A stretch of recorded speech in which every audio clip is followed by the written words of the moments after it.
What if I told you getting rich, it's not really about how smart you are? Nope, it's all about how you behave.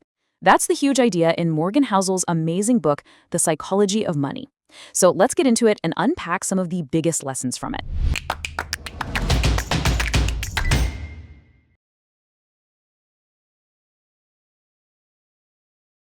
And yeah, this is really the heart of the whole thing. When we're talking about money, what's happening between your ears, well, it matters a lot less than what you actually do. It really is a game of behavior over brains. Let's start with a bit of a puzzle. How on earth does a janitor, a guy named Ronald Reed, who had a pretty modest income his whole life, die with an $8 million fortune that he leaves to charity, while at the same time, a Harvard-educated executive, Richard Foscone, with a brilliant career, goes completely bankrupt?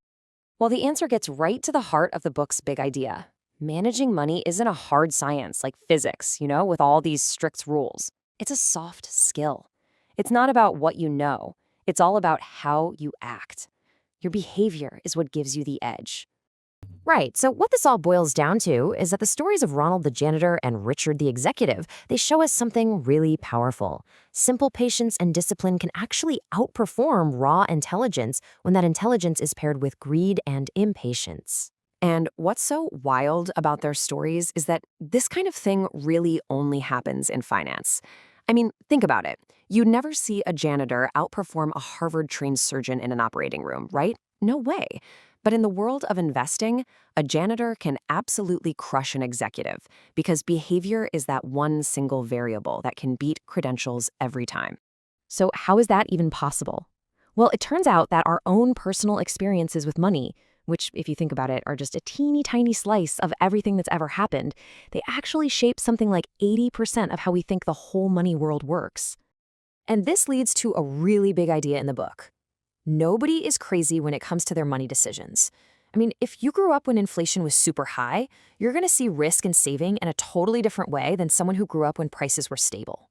We're not crazy. We're all just a product of our own unique little history.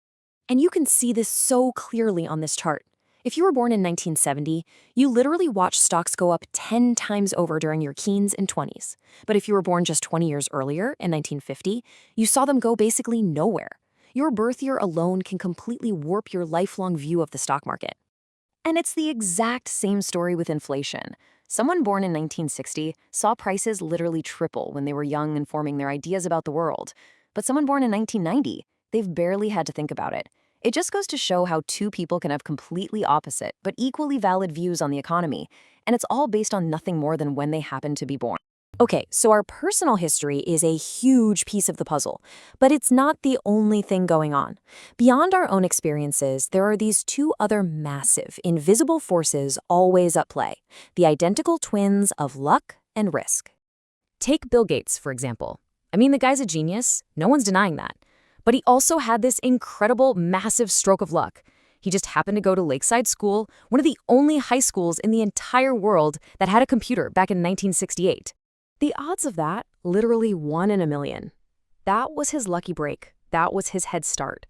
But here's the thing about luck. It has an inseparable twin, and that twin's name is risk. And Gates' best friend, Ken Evans, a guy who was just as brilliant, well, he got hit by the other side of that same 1 in a million coin. He was supposed to build Microsoft with Gates, but he tragically died in a mountaineering accident before they even graduated.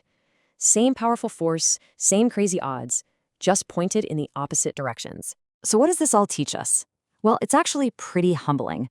When we're looking at financial success, whether it's someone else's or our own, we have to remember that the outcome is never as black and white as it looks.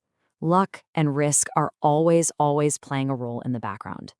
And when we don't really respect the role that luck plays, we can fall into this really dangerous trap of never feeling like we have enough. This is what leads even super wealthy people to risk everything they have and everything they need for things they don't have and definitely don't need. I absolutely love this story. So the author Kurt Vonnegut is at a party with his friend Joseph Heller, who wrote the masterpiece Catch-22. Vonnegut points out that their billionaire host made more money in a single day than Catch-22 has made in its entire history. And Heller's reply is just perfect. He says, "Yes, but I have something he will never have. Enough." Having a sense of enough isn't about being lazy or not having ambition. Not at all. It's a survival skill. It's the only way to get off that hamster wheel of social comparison. You know, the one where the ceiling is so high that nobody can ever actually reach it. It's the skill of getting the goalposts to just stop moving. And when you don't have that skill, man, the results can be absolutely catastrophic. Take Raja Gupta. This guy was the CEO of McKinsey. He was already worth $100 million, but he wanted to be a billionaire, so he got into insider trading and wound up in prison. He risked what he had and needed for something he didn't have and definitely didn't need. This leads us to our final and maybe the most important section of all. Getting rich is not the same thing as staying rich. They require two completely different, often totally opposite mindsets.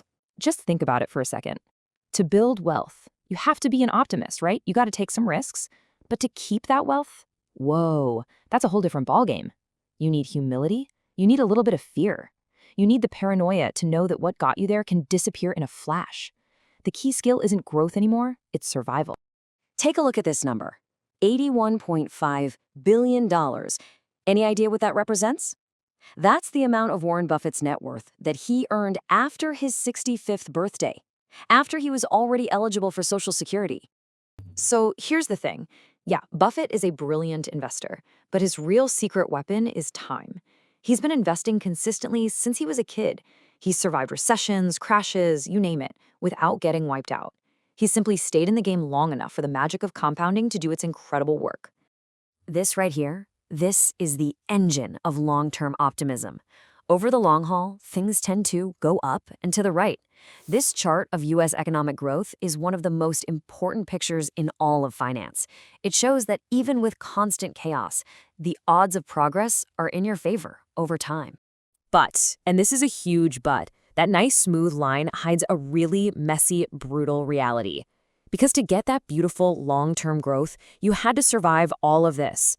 9 major wars, 33 recessions, over 100 stock market drops of 10% or more, not to mention pandemics and constant pessimism. The lesson is simple. You have to be optimistic for the long run, but paranoid enough to survive the short run. You just have to stick around.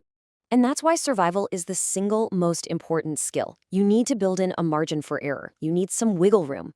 Because the most important part of any plan is planning for the plan not to go according to plan. The only thing you can count on is that things will get messy and surprising.